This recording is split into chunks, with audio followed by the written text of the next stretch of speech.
Pois é, quando eu falei para vocês do voto de Cabresto, eu tinha que falar também dos outros mecanismos de controle do poder. A política do café com leite consistia no seguinte: nós tínhamos aqui no Brasil dois grandes estados, São Paulo e Minas Gerais, que se destacavam por serem grandes produtores de café, que era São Paulo, e Minas Gerais, que era, além de uma grande produtora de café, era uma grande produtora também, estado de Minas Gerais, de gado leiteiro. Por isso, nós dizemos o seguinte, que os presidentes do Brasil, em sua grande maioria, durante o período republicano velho, a República Velha, a grande maioria desses presidentes do Brasil eram de São Paulo, Minas. Por isso, política do café com leite, São Paulo café, Minas leite, café com leite. Tá? O terceiro mecanismo de controle do poder era a chamada política dos governadores, uma espécie de esquema entre os governadores de estado e o presidente da república para manter sempre o poder, utilização do poder em benefício dos grandes cafeicultores. Era uma espécie de poder local junto com o poder nacional, beneficiando os grandes produtores de café. O governo de Taubaté, na verdade, era uma espécie de favorecimento financeiro do governo em relação aos grandes produtores de café. O governo de Taubaté é o seguinte: eu sou um grande produtor de café, vou produzir sem medida em larga escala, porque tudo que eu produzir eu vou vender. Mesmo que eu não consiga exportar toda a produção, se sobrar alguma coisa, o governo vai lá e compra para manter o preço do produto em alta. Assim eu ganho dinheiro, se eu for realmente um grande produtor de café. E as eleições fraudulentas? Esse é o outro mecanismo de controle do poder. Eleições fraudulentas, candidato que some o seu nome na cédula, ou cédulas que não deveriam existir passam a existir, cédulas duplicadas, uma série de fraudes. Como você pode ver aí na ilustração, uma dessas fraudes que eram cometidas, tá? Passando adiante, eu vou passar para você, meu querido aluno, o próximo slide. E no próximo slide, você está vendo a crise da República. A crise da República, na verdade, é a tentativa do governo de manter o poder, mesmo diante do surgimento da oposição.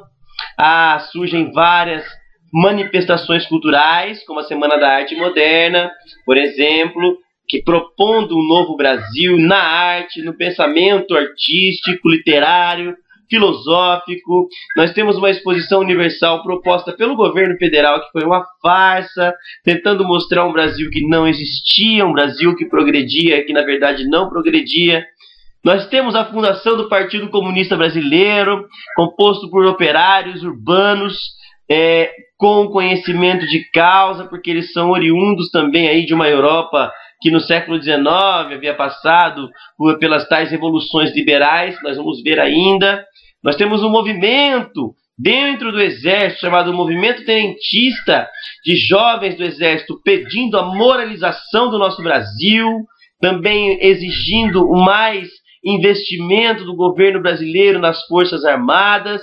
Inclusive, eles promoveram um episódio triste, a revolta dos 18 do Forte de Copacabana, quando os jovens do Exército foram mortos pelas tropas do governo federal. Assim, nós temos uma formação de uma aliança liberal, composta por uma elite dissidente, que seriam grandes produtores, grandes detentores de terra que não produzem café, uma classe média brasileira, formada também uma burguesia industrial, que não tem o governo a seu favor, até mesmo o operário compõe esse grupo de oposição, que nas eleições de 1930 deixa bem claro que a vitória de Júlio Prestes foi fraudulenta e que esse mesmo Júlio Prestes não assumiu porque a Revolução de 1930 impediu que isso acontecesse.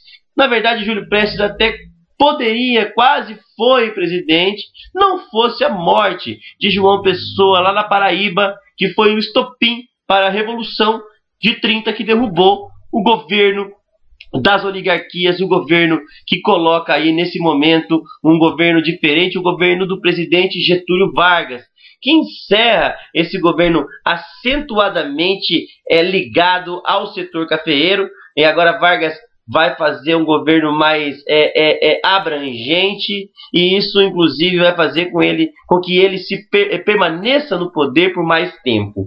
É isso que eu gostaria de dizer para você nesse slide. Daqui a pouco eu volto falando da República Velha no seu sentido social e político.